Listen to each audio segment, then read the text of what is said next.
Bonjour, dans cette vidéo, nous allons parler de la BRVM. Qu'est-ce que la BRVM et qu'est-ce qu'on y gagne lorsque l'on décide d'investir à la BRVM? La BRVM, bien sûr, c'est la Bourse régionale des valeurs mobilières. Un grand marché où des grandes entreprises qui ont besoin de financement, qui peut-être à la base n'ont pas assez de fonds, de réserves suite à leurs activités de pouvoir financer peut-être une nouvelle production, font référence pour pouvoir se financer afin d'augmenter bien sûr leur productivité. Donc, je prends un exemple. Lorsque par exemple vous êtes un fondateur d'un projet, d'une entreprise quelconque, et que voilà, vous avez un chiffre d'affaires de 100 millions dans l'année, et que vous avez des actionnaires bien sûr, en ce moment, il y a une partie qui est reversée aux investisseurs ou aux actionnaires. Et il y a une autre partie qui est réservée pour pouvoir augmenter la productivité ou pour augmenter ou innover dans l'entreprise. Donc, cette partie de réserve, souvent, on appelle autofinancement, des entreprises l'utilisent pour pouvoir augmenter ou pour pouvoir ajouter certains produits sur le marché.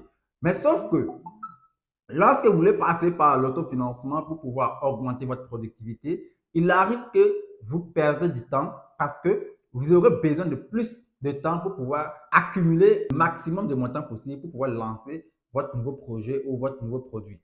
Donc, on suppose que par exemple, dans l'année, vous avez la possibilité de pouvoir économiser ou réserver 10 millions, alors que ici et maintenant, vous avez un projet de 50 millions, par exemple, pour pouvoir peut-être lancer une nouvelle activité. Vous n'allez pas attendre de pouvoir économiser 10 millions pendant 5 ans avant de commencer à lancer de nouveaux projets. Si vous le faites, l'inconvénient, c'est quoi? C'est que vous allez perdre du temps et vous allez perdre du marché et cela n'est pas intéressant pour une entreprise en pleine croissance. Donc, l'alternative que les entreprises ont souvent pour pouvoir se faire financer, c'est soit de lancer un endettement, comme on va appeler des obligations, auprès des institutions ou auprès des grands investisseurs ou bien sûr auprès des particuliers. Ou la deuxième option, c'est bien sûr de pouvoir augmenter leur capital en termes d'actions afin de vendre des actions aux investisseurs. Donc, aux investisseurs maintenant, de décider soit de souscrire pour acheter des obligations pour pouvoir avoir un certain nombre de pourcentages ou de l'autre côté, acheter les actions de l'entreprise pour pouvoir avoir ou pour copter voilà, une partie des dividendes que l'entreprise partage chaque trimestre, chaque semestre ou chaque année. Donc, si nous avons déjà cette notion de la bourse, qui est un grand marché où les entreprises font des levées de fonds pour pouvoir augmenter leur productivité, et nous avons parlé bien sûr de comment une entreprise peut se faire financer à travers les deux méthodes, c'est-à-dire que la première méthode, c'est l'autofinancement, mais l'autofinancement souvent qui quand même n'expose pas trop l'entreprise, mais qui a des inconvénients. Et l'inconvénient, c'est quoi? C'est le fait que l'entreprise peut prendre du temps pour pouvoir économiser le maximum possible afin de lancer sa nouvelle activité.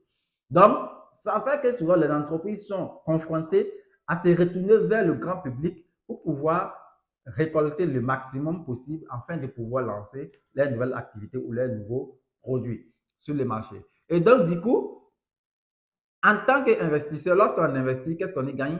C'est bien sûr, soit vous êtes vous achetez des obligations de l'entreprise. À ce moment, vous avez un certain pourcentage que vous recevez lorsque l'entreprise, la date du contrat que vous avez signé est atteinte. Parce que si vous avez signé un an, donc vous avez l'obligation d'attendre forcément un an avant de pouvoir avoir votre capital de départ et bien sûr le bénéfice que vous devez faire sur votre capital. Ou la deuxième option, c'est simplement d'acheter les actions de l'entreprise. Et lorsque vous achetez les actions de l'entreprise, en ce moment, vous allez capter, bien sûr, les dividendes que l'entreprise partage à ses actionnaires chaque 3 mois ou chaque 6 mois ou chaque année, simplement. Donc, c'est à vous de décider quel profil vous convient le plus. Donc, mais dans tous les deux cas, vous allez constater que voilà, votre investissement initial est là. Et en plus de votre investissement initial, vous avez un certain pourcentage que l'entreprise vous reverse après avoir terminé bien sûr, les activités qui étaient prévues d'être menées. Donc, en quelque sorte, voilà en quelques lignes, voilà la notion de la BRVM et qu'est-ce qu'un investisseur peut avoir lorsqu'il décide bien sûr d'investir à la BRVM.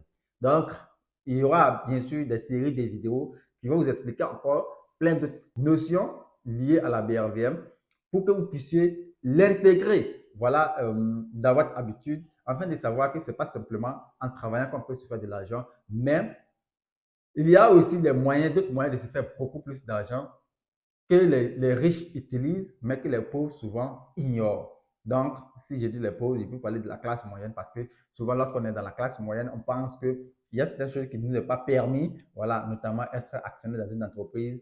Pourtant, vous allez constater que ces mêmes personnes font des épargnes dans les banques alors qu'ils avaient la possibilité, au lieu d'épargner dans la banque, d'investir dans les actions de la banque. Si vous prenez par exemple BOA, vous allez voir que BOA a des actions. Donc, au début d'année, tu avais la possibilité d'investir dans les actions de BOA, comme tu as la possibilité d'épargner ton argent en créant bien sûr un compte à la banque BOA pour capter juste un certain pourcentage de 3% ou plus. Donc, c'est voilà un peu cette mentalité, cette option que bon, beaucoup de personnes n'arrivent pas à comprendre souvent dans le secteur des finances. Donc, merci beaucoup d'avoir suivi la vidéo. Si cette vidéo vous a donné quand même quelques notions, je vous demande de partager, de liker et de laisser voilà, des commentaires à la barre de description afin de donner aussi votre point de vue. Merci et à très bientôt.